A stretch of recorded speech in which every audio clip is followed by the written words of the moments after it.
Alright, so this video is the continuation of the previous video. We're still doing the lesson of the present value and the sinking fund. We're still doing the present value at the moment, and I'm gonna do the present value until I'm done with it. Then I'm gonna move to the sinking fund. Sinking fund is very simple. We're going to be done with it very soon. Okay, right. So I'm just gonna do a quick recap. So these are the normal conditions, the normal bank conditions, and these are conditions. So we're going to ask for a loan for a metric dance that we are going to be doing maybe later this year because we are in Q12, right? So this is a metric dance, and the amount that is required for us to be able to cover all the cost is 100,000. So we're going to go to the bank and borrow that 100,000. Therefore, the bank is going to give us the 100,000. That is going to be the present value because the amount is given now.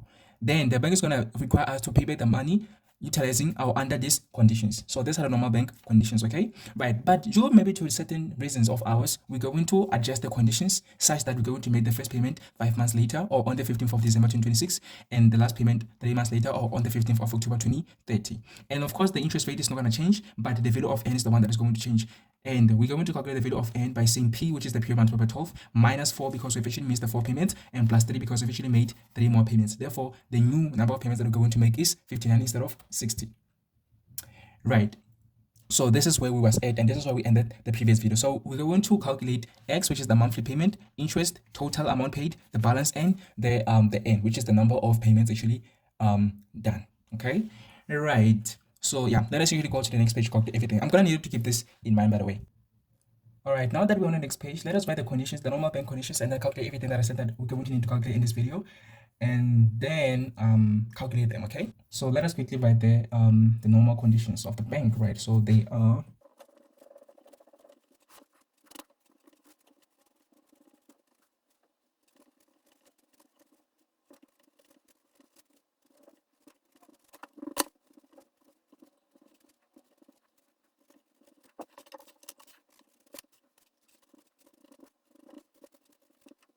right. So these are the normal or the bank's conditions. So let us quickly calculate the x. So x is the one that we need to find. We also need to find the interest, whatever. We also need to find the balance remaining. Right, what else do we need to find? The total. Oh my god, I forgot the total. We also need to find the total amount paid. The total amount paid, right? Right, so actually the total amount paid comes before the balance. So let me actually just quickly fix that.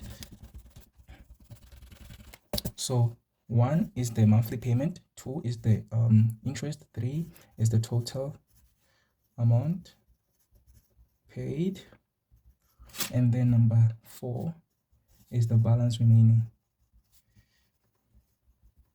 The balance remaining, right? So we're going to do this for calculation. So let us start with the x. So we're going, of course, to utilize the formula, which is, oh, I haven't actually written the values of everything. So I have written the value of I, which is the interest. I've actually written the value of n, which is 60 payments. What else? P. So P is equal to, remember that P is 100,000. So this is the loan amount. This is the loan amount. Right, so let us calculate the x then, because we have everything besides x, right? So P is equal to x, 1 minus 1 plus I to the power of negative n over I, and then the P is 100,000. So 100,000 is equal to, we're looking for x, and we're gonna say 1 minus 1 plus the interest rate is you can write it as a percentage or in the decimal form. I prefer the decimal form, so I'm gonna write 0.173 because this component monthly is going to divide it by 12 to the power of n, but negative n, right? So n is equal to 60, so we're going to be like negative 60. Remember that I said that I didn't want to see any multiplication here, so I don't want to see any 12 multiplied or something here. Okay, so we're going to calculate the n separately. So after calculating the n separately, you're going to take that value as solid as it is and substitute here into the formula. I don't want to see any 12 multiplied or something here. Do not do any multiplications here, because when the conditions are applied, then everything is going to be complicated. So do not do any multiplications here. Rather calculate n separately and then take that solid value and substitute it into the formula. Right, so divided by the interest, which is 0.173 divided by 12. So x is going to be equal to, this is just algebra. So we're going to be like, we're just going to cross multiply. So 100,000 multiplied by 0.173 over 12. All of this divided by 1 minus 1 plus 0.173 over 12 to the power of negative 60. So we're going to press our calculator and check what the monthly payments are. Okay, so the monthly payments are 2,501 rand 42 cents. So that means you're going to make monthly payments of this amount here. So these are the monthly payments. So anytime that they ask you for the monthly payments, this is how you do the calculation. Okay. Oh my god. I'm so sorry that actually took my light away. Right. So this is how we do the monthly payment calculation. Okay. So this is how you calculate the monthly payment. You just take the formula, substitute the values that we have. The only value that do not have is x, and then you substitute and then get your x. Okay. So this is how we find the monthly payment. That is the first calculation. Number two, this is number one. Number two, we have to find what? We have to find the interest. Okay, so since these are your monthly payments, and you're going to make this monthly payment 60 times, because you're going to make 60 payments. 60 payments of what amount? Of this amount. What is going to be the total amount that you're going to pay?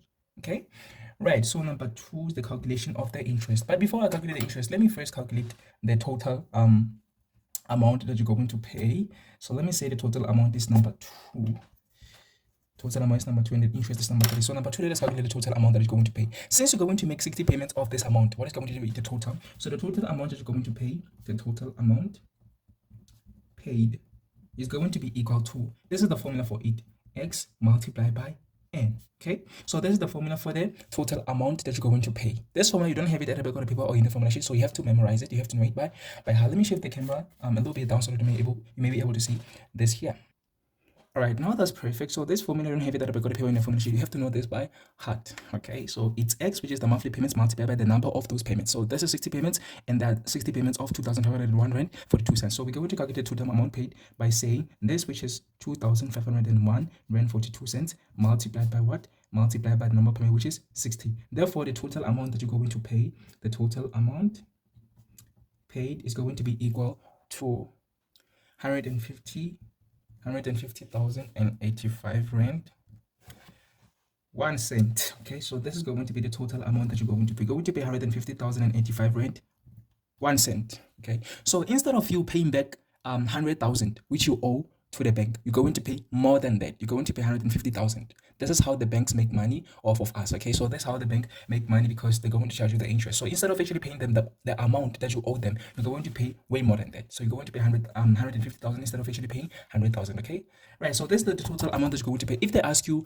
in the examination or in the question paper to calculate the total amount, this is how you do it. It's very, very simple. Just say x multiplied by n. If you know the value of x, then you're on a safe side. If you know the value of n, you're on a safe side. You just multiply them and you press into your calculator to get the total amount paid. Very, very simple. Usually this question is about 2 marks, unless it is involved in that maybe 7-mark question, or whatever the case may be. Maybe you're going to need to calculate this, then calculate something else after that. Okay, but at any point that you're going to need to calculate total amount, this is how you do it. Okay, so let us calculate number 3, which is the interest. So let us find the interest. So since the amount that you actually owe the bank is 100,000, but you paid more than that, that means the amount that you have actually paid as extra is the interest. Okay, so how are we going to find the interest? The interest, we're going to calculate it by saying, I really believe in formulas, but these are the formulas that you have to know by heart, because they're not actually provided to you at the back of the paper or in the formula sheet. So you have to know these formulas by heart. So interest is going to be equal to, you're going to say the total amount paid. So I call it TAP. This is how I remember it. Okay, so I remember it by TAP. So total amount paid minus the larger P. Okay, so this is the formula that you're going to utilize to find the interest amount. Okay, so you're going to be like the total amount paid, which we just calculate to be 150,085 rand 1 cent, minus the total amount that you owe the bank, which is 100,000. So that means that the interest is equal to, when you press a calculator, is 50,085 rand 1 cent. This is the interest amount that you're going to pay as an extra to the bank. So this is somehow the profit of the bank. So the bank gives you 100,000, and then it gains 50,085 cents, actually 50,085 rand more. Okay, so therefore this is crazy, because imagine the bank gives you 100,000 and it gains more than 50% from you. Yo, that is crazy. This is why it's not actually advisable for anybody to take loans and be excited about it, because of course you're going to be excited having the loan, but it's going to be painful paying the loan back, because you're going to pay way more than that. Okay, so you have to be careful when it comes to loans. You have to make sure that you have a financial advisor or somebody who knows this. Okay, so this is the interest amount that you're going to pay to the bank. Okay, so this is our number 3 calculation. Now let us calculate the balance remaining. So anytime they ask you about the interest, calculation of the interest, you should know that you're going to utilize interest equal to TAP, which is total amount paid, minus the P, which is the principal the present value amount. Okay, so you're going to be like that total amount that you've actually calculated minus the present value, or the loan that you have actually been granted with. Therefore, you're going to get the interest. So this is how you calculate the interest. Anytime they need to calculate the interest, this is how you do it, and it's going to be worth maybe 2 months, whatever the case may be. But this is how simple it is. Okay, right. So let us calculate the balance, which is the one that is interesting. So to calculate the balance, we're going to need more information. So they're going to need to tell us how what the balance after you have actually made how many payments. I had to make sure that I should phrase that in a way that you're going to understand. Okay, so they're going to have to tell us what balance do they want? Do they want a balance the balance after you've made 2 payments, 3 payments, and so on? Okay, so they're going to ask you what is the balance remaining after certain number of payments. Okay, so I'm gonna do that in 2 different ways. I'm gonna do it the direct method way and the date provided way. Okay, so I'm gonna do that in 2 examples. So you need to be patient and bear with me. So let me go to the next page because I don't have enough space. Yeah. All right, now that we're on the next page, this is the value that we have just we have actually calculated 3 values. So we calculated the monthly payments. We also calculated the total amount paid, which I'm going to call TEP. So the total amount paid is equal to 150,000 and 85 rand and 1 cent, and therefore the interest amount paid. So the interest amount paid is equal to 50,000 and 85 rand 1 cent, which you calculate it by, okay, let me actually include the formulas. So just a second. All right, so yeah, the total amount paid is 150,085 rand 1 cent, and then the interest amount paid is 50,085 rand 1 cent. So this is what we've calculated so far. We only need to calculate the balance outstanding. So the question is going to be specific. The question is going to be, for example, I'm just making an example, okay? For example, the question is going to be like, what is? So I'm gonna do it utilizing the direct method and also the date provided method. So yeah, so what is, maybe let me be specific already. So number 1, the balance remaining, which, if you remember, I said that it's a value of P. Okay, so the balance remaining in terms of what? In terms of direct method. So direct, okay, right? So this is the balance outstanding in terms of the direct method. Okay, so the direct method is going to be in the following way. So the question is going to be, let me see. Okay, so the question is going to be, what is the balance outstanding or remaining? Usually they're going to be outstanding, but outstanding and remaining means the same thing. Balance outstanding after the maybe let me say 17th. Oh, I don't like repeating the same number because I say 17.17. Let me not use 17. Maybe after the 24th, 5th, 7th, 6th, 8th, 9th. Let me say 29th, right? Yeah, so the 20, well, not really 29th. Let me say 11th, right? Okay. So the 11th, after the 11th payment. So what is the balance remaining after the 11th payment? Or if they're going to say 11th payment, they're going to be like, what is the balance remaining after 11 payments? After 11 payments. So this is going to be the question in terms of the direct method. So they're going to directly tell you the number of payments already done, okay? So for us to be able to calculate the balance remaining, we have to note that the balance remaining goes along with the number of payments remaining. So let us say, for example, you owe me 100 rand, okay? So you owe me 100 rand and I want my 100 rand back. So you're going to pay me 100 rand, this 100 rand over a period of 10 months, okay? So you owe me 100 rand. So let me say that I borrowed you 100 rand. I just want you to understand this. So I borrowed you 100 rand. Right, so you're going to pay me with monthly payments of 10 rand each for a period of 10 months. Right? Therefore, the period is 10 months, and that is also the value of n, because the period is in terms of months and not actually in terms of years. Only when the period is in terms of years can we say n multiplied by something, okay, n multiplied by p. But because the p is in terms of months, it's going to be the same as the n, right? So this is the scenario, like just a mere example, right? So you owe me 100 rand, you're going to pay me back over a period of 10 months, 10 rand each month, right? So if I want to know the balance remaining after you have actually made 3 payments, let us say that you have actually made 3 payments. So we're going to be like n made or done. So the number of payments done is 3. So you have actually done 3 payments. Okay, so n is equal to not actually months. So period is 10 months, therefore n is going to be equal to 10 payments, right? So n 10 payments is equal to total number of payments. So I'm actually expecting you to pay me over a period of 10 months, therefore you're going to make 10 payments. But after you have made 3 payments, what is the balance remaining? Okay, so after you've done 3 payments, what is the number of payments remaining? For us to be able to calculate the balance remaining, I want you to understand the relationship between the balance remaining and the number of payments remaining. Okay, so for us to be able to calculate the balance remaining, we have to know the number of payments remaining. So you have to know the N, I call it NR, okay? So you have to know the NR, which is the number of payments remaining. Because we already know the number of payments done, we can calculate the number of payments remaining by saying the formula is the total number of payments, so the N total minus the number of payments already done. So this is a formula that you don't actually have at the back of the paper or in the formula sheet, so you have to know this by heart. So the number of payments remaining is equal to the total number of payments minus the number of payments already done. Okay, so you have to make sure that you pause this video and you copy this formula into your notes, or at least you take a screenshot so that you may not forget this formula. Right, but I recommend that I advise you to actually write this into your notes, because most likely you're going to forget when you just take a screenshot of this. Right, so this is the formula that we're going to utilize. So we're going to be that the number of payments remaining is equal to total number of payments, which is 10. So we're going to like 10 minus the number of payments already done. So we have already done 3 payments, so we're going to say 10 minus 3. Therefore the number of payments remaining is 7 payments.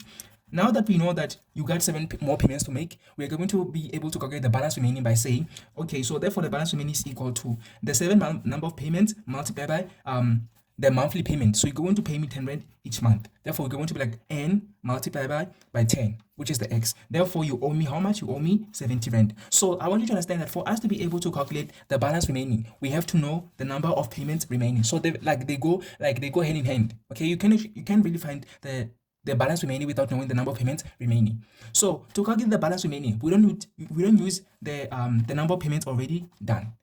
We don't utilize the number of payments already done to calculate the balance remaining. To calculate the balance remaining, we have to know the number of payments remaining. So balance remaining goes to the number of payments remaining. I really need to put an emphasis on that. And that is the only time that I'm going to explain this. When I get to the other concepts, I'm not going to repeat this again. So I hope that you have gotten it. Okay, so it is that simple. The balance remaining goes with the number of payments remaining. It doesn't go with the number of payments already done. We utilize the number of payments already done to calculate the number of payments remaining. So this one, number of payments done, help us to calculate the number of payments remaining. And this one help us to calculate the balance remaining. Right, so let me try to erase this. So I just wanted you to understand why we're going to need to find the number of payments remaining for us to calculate the balance. So let me actually just erase this. All right, now let us calculate the number of payments remaining, because we asked for the balance remaining. We cannot really calculate the balance remaining without knowing the number of payments remaining. So let us calculate it. So we already know that the total number of payments is equal to 60 payments. So we have the total number of payments. So this is N total. This is the N total, right? What is the number of payments already done? They're going to give us an example or in the question or in the examination. So they're going to give us directly. That is why I call it a direct method. So they're going to give us directly the number of payments already done. So secondly, I'm going to do it in terms of the date, because sometimes they're going to give us in terms of the direct method. They're going to give us in terms of the date. So I'm also going to cover that, right? Right, so let's calculate the number of payments remaining by utilizing the formula that I just erased. So NR, which is the number of payments remaining, is equal to the N total minus the N done. So therefore, number of total payment is equal to 60 minus the number of payments already done, which is 11. So therefore, number of payments remaining is equal to 60 minus 11, which is 49. So this is the number of payments remaining. Now that we know what is the number of payments remaining, we can calculate the balance. So let us calculate the balance. So we're going to calculate the balance by saying balance, which is P. Remember that I said P represents the balance outstanding or remaining, and it also represents the total number, the total loan granted. So since we're not actually referring to the total number of payments made, we cannot really say the P is 100,000. So P is no longer 100,000 because 11 payments have been made. Therefore, the P has decreased. So therefore, we no longer owe the bank 100,000. We owe it less than that. Okay, so therefore P is going to change. I said that when you change the N, the P also has to change. I don't know if I mentioned that before, but if I haven't, then now you know that when the N changes, the P also changes. Okay, so since the N has decreased, the P also has to decrease. So they're directly proportional. When one increases, the other one increases, and so on. Right, so the P, which is the balance remaining, is equal to, we're going to test the formula, of course. This P, I'm going to repeat that as this again. This P is not the present value. It is not 100,000, please. It is the balance outstanding. Since the N has decreased or changed, the P also has to change. So we have actually made 11 payments. So since 11 payments are made, the number of payments remaining is 49. Therefore, we owe the bank less amount than 100,000 now. Okay, right. So this is the new P. It's not actually that old P. So X is equal X multiplied by 1 minus 1 plus I to the power of negative N. All of this divided by I. So this is the new P that we're going to calculate here, which is the balance outstanding. So we know that we're actually making monthly payments of 2,501. So we're going to substitute that 2,501 rand 42 cents multiplied by 1 minus 1 plus the interest rate, which is 0.173 over 12 because it's compounded monthly, then to the power of negative n, which is 49. So this is how important calculating the number of payments remaining is. Okay, so we don't actually utilize 11. A lot of learners make a mistake of substituting 11 here. They substitute the number of payments already done. No, that is not what you're supposed to do. The 11 that we've been provided with here, it helps us to calculate the number of remaining payments. Okay, so that means we're going to utilize the 11 to calculate the number of payments remaining. Okay, so please do not substitute 11 here. Be very, very careful. So they're going to give you the number of payments already done. So they're going to be like, what is the balance remaining after the 11th payment? Therefore, we've actually made 11 payments. Or they're going to be like, what is the balance remaining after 11 payments are made or were made? Okay, so therefore, those are the number of payments done. We have to calculate the remaining by, say, the total, which we know by the period. We are given the period, so we're going to like 5 months by 12, so we know that it's 60, right? So since we know the period, we can actually calculate the total number of payments, and then we're going to subtract that. We're going to subtract the number of payments already done to calculate the number of outstanding or remaining payments. So it is 49, not 11 here. So I hope that that is clear. Divided by 0.173 over 12, of course. Therefore, the balance remaining is equal to, and then we're going to press a calculator and then find the value. So the value is 87,465 rand 15 cents. Okay, so this is the balance outstanding after we have actually made 11 payments. So after making 11 payments, now we're going to owe the bank 87,465 rand 15 cents. So this is going to be the new balance. Okay, so this is going to be the balance remaining after we made 11 payments. So this is how we calculate pretty much everything when it comes to the normal conditions of the bank. Right, so this was in terms of the direct method. So the other way in which they're going to ask you this is they're going to give you the date instead of the 11 payments done. So instead of actually saying what is the balance remaining after the 11th payment or after 11 payments were made, they're going to say what is the balance. So let me actually rephrase this. So they're going to say what is the balance remaining? What is the balance remaining? So what is the balance remaining after a payment was made on the 15th of what? Let me quickly calculate. Okay, so on the 15th of June 2026. So the question is going to be like, what is the balance outstanding after a payment was made on the 15th of June 2026? So we're going to have to determine when was this in terms of the months. Okay, so they're going to be like, what is the balance remaining after a payment was actually done on the 15th of June 2026? So they're going to give in terms of the date. Okay, so we know that the first payment was actually supposed to be done on the 15th of August 2025. So since this is when the first payment was supposed to be done, what is the balance remaining on the 15th of June 2026? So we're going to say, okay, so that means we've actually done the 15th of August, which is the first payment. We have done the first payment, which is the 15th of August. So you're going to be like 15th of August, 15th of August, September, October, November, December, that's 5. January, February, March, April, May, that's 10. Then June is 11. Okay, so we're going to find this 11 by calculating the number of the number of months from July 2025 to June 2026. So from July 2025 to June 2026, we're going to start with August, that's 1. September, October, November, December, January, February, March, April, May, June. So June is 11. So therefore, on the 15th of June 2026, that was the 11th payment. Therefore, the 11th payment was done on the 15th of June 2026. So after we've actually made the 11 payments, or after the 11th payment, this is the 11th payment. Remember that this date represents the 11th payment. So after the 11th payment was done, what was the balance remaining? Okay, so it is the same question, just that they're going to utilize either the direct method, giving you that there's 11 payments that were done, or they're going to give in terms of the date. So the date is actually quite a little bit tricky, but for you to be able to get it, you have to know how to utilize the timeline, which is something that a lot of learners are struggling with. So let us quickly do the timeline. And I'm going to shift a little bit down so that I may actually be able to explain this. So excuse me for a second. All right, so since July 15th is the reference, we know that every date is July, right? So, I mean, it's the 15th. So July, and then we have August, and then we have October. September, oh my God, why am I missing? Yo, that is so funny. And then we have September, we have October, we have November, we have December, we have Jan, we have Feb, we have March, we have April. Is that going to fit though? Let me actually shift to the left. To the right. The camera is so confusing.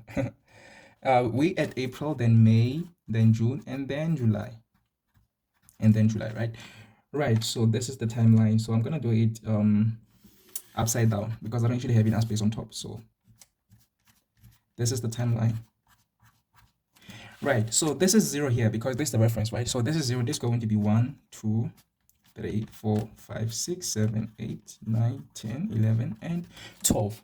Right, so we know that from here to there we are in 2026, and then here to there we are in 2025.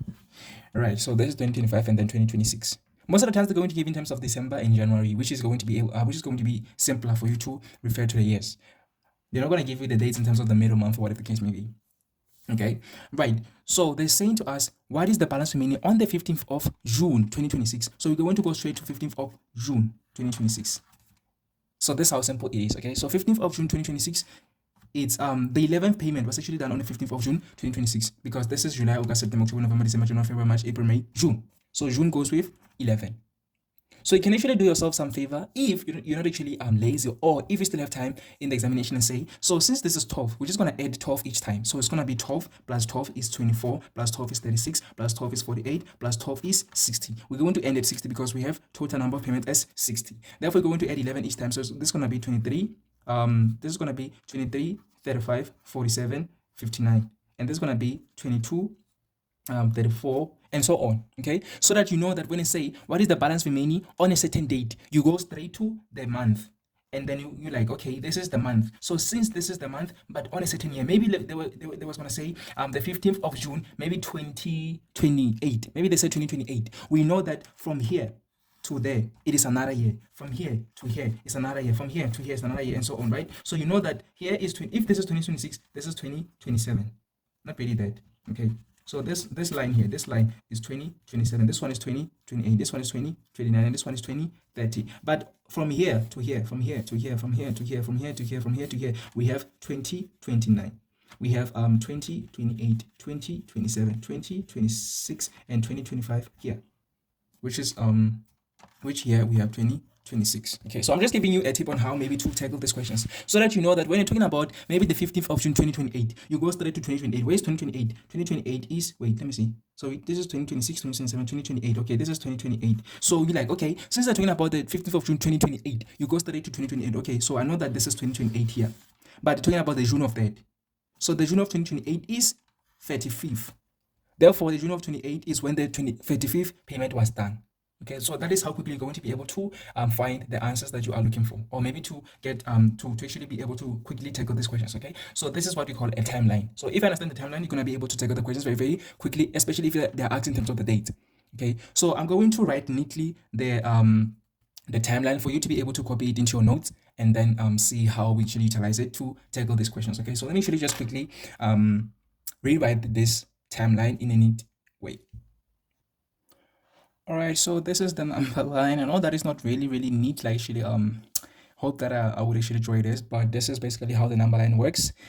And yeah, I hope that I actually did my best. So I would like for you to pause the video, take a screenshot, and copy this maybe into your notes, or maybe just write this into your notes, or maybe just screenshot it for a future reference. Maybe there's a certain question that you want to tackle regarding financial math, and you want to remember how the timeline works. So maybe just copy this, okay, or refer to this. Take a screenshot and then refer to this, because I'm gonna go to the next page and this is not gonna appear again in the video. Okay, so let me quickly just explain how I've got the 11 regarding this type of question where they've actually they've actually asked us for the balance remaining. Sorry, so they've asked about the balance remaining in terms of the day. So the fact that they said, what is the balance remaining after the payment was done on the 15th of June? This is how we're going to answer it in terms of the timeline, okay? So we're going to be like, okay, so the 15th, of course, we know that it's going to be on the 15th because the bank is actually giving us the money on the 15th of July, right? So it's always going to be on the 15th. But if they say at the month end, it's always going to be at the month end. But if they say at the first of the month, it's always going to be at the first. If they say the 14th, it's always going to be on the 14th and so on, right? So we're going to go to June 2026. But before we go to June, we're going to go to 2026. We're going to be like, okay, 2026 is here and here. So 2026 is either here or there. It's either here or there, right? So then we're gonna go to the map and be like, okay, June. So 2026 June, it is not here because this is August to December, so it is not here. It's obviously here. So we're going to be like, okay, we have January, February, March, April, May, June. So since this is June, we're going to be like, June of 2026 is the 11th payment. So therefore, the 11th payment was done on the 15th of June. how many payments are done. Therefore, we've actually done 1, 2, 3, 4, 5, 6, 7, 8, 9, 10, 11 payments. Then how many are remaining? We're going to be like 60 minus 11, or we're going to manually count them. If you want to count them, or if you still have enough time in the examination, then welcome to count them manually. But I would actually advise you to say just the total, which is 60 minus that payment, which is 11. So we're going to be like 60 minus 11 is the number of payments remaining. So this is the concept of the number of payments remaining. So we're going to be like, if you count them manually, 1, 2, 3, 4, 5, 6, 7, 8, 9, 10, 11, 12, 13, 14, 15, 16, 17, 18, 19, 20, 22, 23, 45, 26, 27, 30, 31, 32, 33, 46, I don't know, 47, 49, 40, 40, 40, 44, 45, 46, 47, 49. I actually skip one, so it's going to be 49 in a way, okay? So you're either going to say 60 minus 11, 49, or count them manually, you're still going to get 49, okay? So I hope that you understand the concept of the number or the balance outstanding in terms of the direct method, which is going to be like, what is the balance remaining after the 11th payment or after 11 payments were made, and also in terms of the date provided. So they're going to give you the date, and you have to determine the number of payments done, then the number of payments outstanding or remaining, okay? So I hope that we are clear with that. So this is how we calculate everything in terms of the normal bank conditions. Then I'm going to calculate everything in terms of our conditions, okay? But I just realized that this video is going to be too long if I actually do it, so I'm going to do that maybe in a different video, or maybe it's not really necessary for us to calculate that, just that we have to discuss the effects, okay? So if we just let us actually just discuss the effects, okay? So I'm not really going to calculate everything, the balance and whatever the case may be, because the video is going to be too long. I'm just going to explain the concept, not really the concepts there. I'm just going to explain the effects and also the differences between the normal conditions and our conditions. So let me actually go to the next page regarding that. All right, so in terms of the normal conditions, so in terms of the normal or the bank conditions, by the way, when you are doing our conditions, we're still going to do everything that we have done with the bank conditions, just that the values are going to be different because of the conditions applicable, okay? So I'm not going to recalculate everything. I'm just going to discuss the effects and the differences. So the normal or the bank conditions have given us these values. So we still have the P is equal to 100,000, and the interest rate is still 17.3%, which is equal to 0.173, and it is compounded monthly, of course, compounded monthly. You know what I'm trying to write, right? So it is compounded monthly, and we also have the X, which is equal to 2,501.42. So this is the monthly pay, whatever meant, right? So we have the N, which is equal to 60. We said that there are 60 payments that needs to be done. What else did we calculate? We also calculate the interest. So that we said that the interest is equal to 50,085 rand. What is it? 1 cent, okay? And we said that the total amount paid is equal to 150,085 rand. 1 cent. What else do we need to calculate? What else have we calculated? Oh, the balance remaining. So we said that the balance outstanding. So the balance outstanding, the balance outstanding after 11 payments. It can be after any number of payments, okay? It can be 20, whatever the case may be. But I just did an example with 11 payments. So the balance outstanding after 11 payments is equal to 87,465 rand 15 cents. So I'm gonna do the very same thing, but with our conditions applied, and see how the values differs, right? So let me see. Okay, so the number of payments outstanding. So NR. So NR was equal to 49 because we said 60 minus 11, right? Okay, so the number of payments outstanding is 11. Now let us do our conditions. So with our conditions, this is what's going to happen. Remember that we said with our conditions, we are going to make the first payment. We're going to make the first payment 5 months later. So the first payment is going to be done 5 months later, which we said that we're going to add 4. So the first payment is going to be done on the 15th of December 2025. So that's the first condition. And then the second condition was the last payment was going to be done later. Was going to be done 3 months later. So we're going to say, well, this is going to be minus. So sorry about that. This is going to be minus 4 because later means we're going to have to subtract. So this is going to be minus 4, and then 3 months later it's going to be plus 3. Therefore, we say that the number of payments, the total number of payments is equal to 59 because we said 60 minus 4 is 56 plus 3 is 59. So we have the total number of payments is 59. So this is also the total number of payments here. So that is the first difference. The first difference is with our conditions, we're going to make total number of payments. We're going to make 59 total number of payments, right? So what is the other thing that is going to be different? The other thing that is going to be different, well, we have the I still equal to 17.3%, which is 0.173 compounded monthly. So compounded monthly, right? So what is going to differ is the interest. What is going to differ is the total amount paid. What is also going to differ is the balance outstanding after 11 payments. What is also going to differ is the fact that since we have actually missed 5 payments, or actually 4, since we have missed 4 payments, the amount that you owe originally is going to accumulate. Okay, so therefore we're going to need to find the new P. Okay, so when our conditions are applied, we're going to need to find the new P, meaning the new loan granted. Okay, so we have to find the new loan amount. Since we have owed the bank 100,000 initially and we skipped 4 payments, that loan amount, which is 100,000, it is going to grow over that period of 4 months. Therefore, when we start doing our first payment, we're no longer going to make our first payment towards 100,000. We're going to make our first payment towards an amount that is larger than 100,000 because that 100,000 has grown since we have actually been skipping payments. So I hope that we are on the same page. We can understand, or you understand it. Okay, so we're going to have to calculate the new loan amount. Okay, so this loan amount we're going to calculate utilizing A is equal to P1 plus I to the power of N, which is the growth or the appreciation formula. So that 100,000 is going to grow over a period of 5 months. Therefore, we're going to utilize the appreciation formula. So this is how complicated the present value calculations are, but they're going to be very, very simple if you get used to them. Okay, so that is the difference between the when our conditions are applicable and when the bank's conditions are applicable. Okay, so you have to calculate the new P. Therefore, it is not going to be 100,000. It's going to be a new value, which when you calculate it, we're going to get it to be the P new, which is the new loan, is going to be equal to A, which is equal to P plus 1 plus I to the power of N. This is the P new, and this is the principal amount, which is also the same thing. Not really the same thing. So this is the old P. Okay, so this P is the old P, which is the principal amount. Well, you can't really see that. I'm so sorry. Right, so this is the old P and this is the new P. So the new P is equal to the old P growing. So the old P has grown for a period of 5 months. So this is the old P. This P is not the same as that one, okay? So this P is the same as the A. So we're going to say 100,000 is going to grow for a period of 5 months. So remember that I said that when it comes to the appreciation, we don't really say the interest divided by whatever the case may be. But there's an exception. The exception is we are dealing with the present value and we're applying appreciation on the present value. So when we're applying appreciation as it is, we don't actually say interest divided by something, or we don't consider compounded monthly, quarterly, or whatever the case may be. But if originally the question said compounded monthly, then we have to consider that even here. Okay, so we're not gonna say 0.173 divided by 1 because it's monthly, not per year. Okay, so we're going to be like 0.173 over 12. That is the difference of the appreciation applied in the present or the future value and when it is applied to itself. Okay, so we're still going to say 0.173 divided by 12 even though there's an appreciation. This is because this appreciation is applicable to, is applied to the present value. Okay, so we're going to be like that and then to the power of 5, which is not really 5, we said 4. So 4 because it is the number of payments that we've actually missed, so 4 right there, and therefore this 100,000 has grown for 4 months. Right, so what is the new P? The new P is equal to 105,892 rand 57 cents. So this is going to be the new P. Therefore, we are going to now owe the bank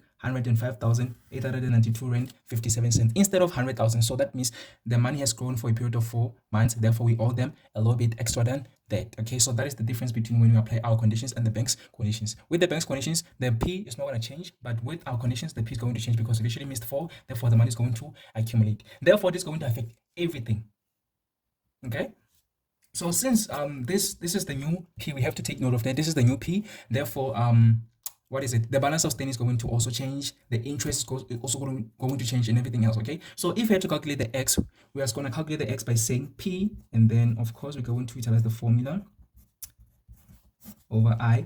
The P is this one. Okay, so this is the new loan. We're not going to utilize the 100,000 here. We're going to utilize 105,892 rand 57 cents. Then we need the X, which is the monthly installment, and we're going to be like 1 minus this monthly installment. Will have to increase. Why is it increasing? It is because the loan has increased. Therefore, the fact that the loan has increased, the monthly installments will have to increase. By the way, I said that they are directly proportional. Let me actually shift my book a little bit down for you to be able to see this.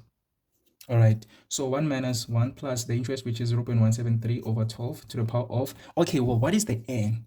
Okay, so what is the N? We're going to substitute 59 because that is the new number of payments that we're going to have to make. Then we're going to divide, of course, by the interest, then divided by 12 because it's compounded monthly and there's 12 months in a year.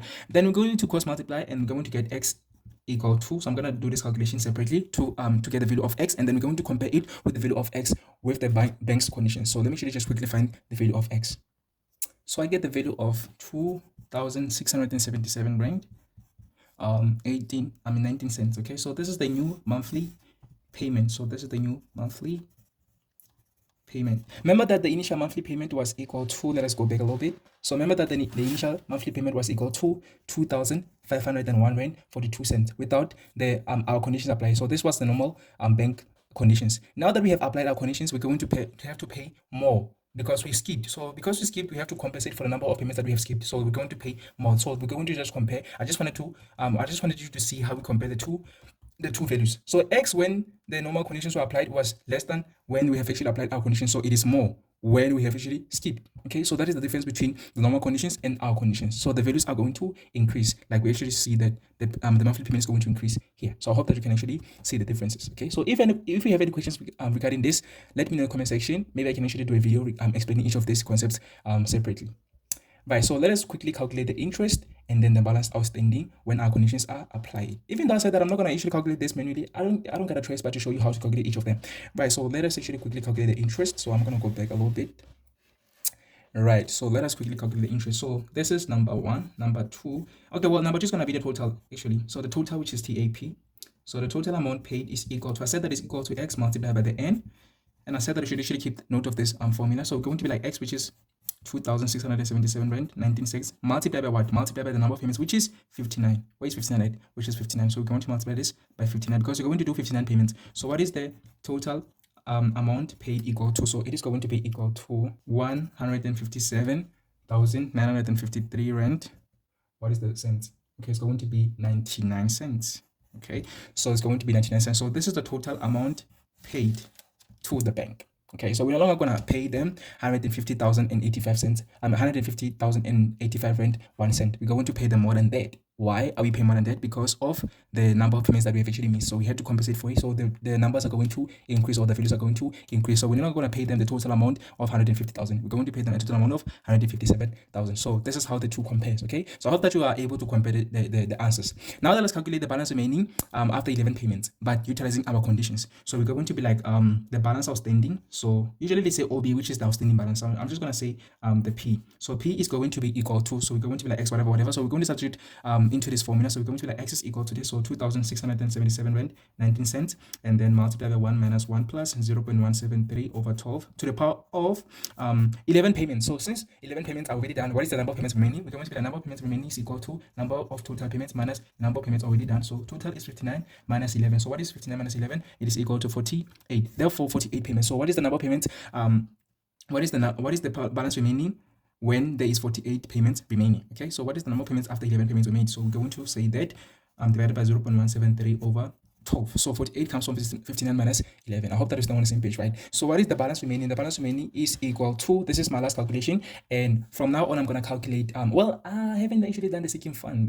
Oh my god. So I'm going to do the sinking fund with examples. I'm not going to do the sinking fund with the lesson. Okay, so I'm going to do the sinking fund when we are applying these conditions, or not really these conditions, these lessons or these concepts in the real question. So from now on I'm going to do I'm going to tackle the questions with you. Okay, so I'm going to tackle the questions with you, and I'm going to explain the simplified as we are tackling the questions. So I hope that we're on the same page. So this is my last calculation, and this is the last calculation in the lesson video. Okay, so what is the balance outstanding after 11 payments were made? So it is going to be equal to, so I get 92,283 rand 40 cents. So this is the balance remaining after 11 payments. So remember that the balance remaining after 11 payments initially was equal to, let us go back. Okay, well, it was equal to this amount here, which is 87,465 and 15 cents. So the balance outstanding after 11 payments was 87,000. Now the balance remaining is 92,000. So it is actually increased due to the effect of the number of payments missed. Okay, so that is the difference between when the normal conditions are applied and when our conditions are applied. Okay, so I hope that you have actually enjoyed the video, and we're going to tackle the questions from now on. So the next videos are going to be us tackling the questions. Right, so I'm gonna do the sinking fund with when we are tackling the question. So yeah, so I hope that you have actually enjoyed the lesson and this was actually helpful. So let us actually meet in the next video. Thank you.